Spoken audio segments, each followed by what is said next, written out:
ശരീരത്തെ മാന്യതയിലും വിശുദ്ധിയിലും കാത്തു സൂക്ഷിക്കണം.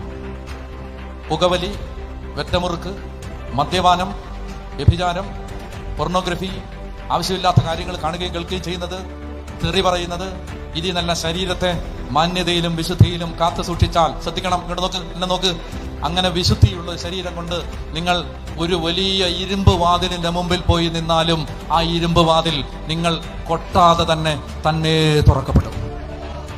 വിശുദ്ധിയുള്ള ഒരു ശരീരം, വിശുദ്ധിയുള്ള ഒരു ജീവിതം, ആ ജീവിതത്തിന് കോട്ടകളെ തകർക്കാനും വലകളെ ഇടിച്ചു കളയാനും ഇരുമ്പ് വാതിലുകളെ തുറക്കാനുമുള്ള ശക്തിയുണ്ട്. വിശുദ്ധിയുള്ള ഒരു ശരീരം. അങ്ങനെ വിശുദ്ധിയുള്ള ഒരു ശരീരമായിരുന്നു പത്രോസിന്റെ ശരീരം.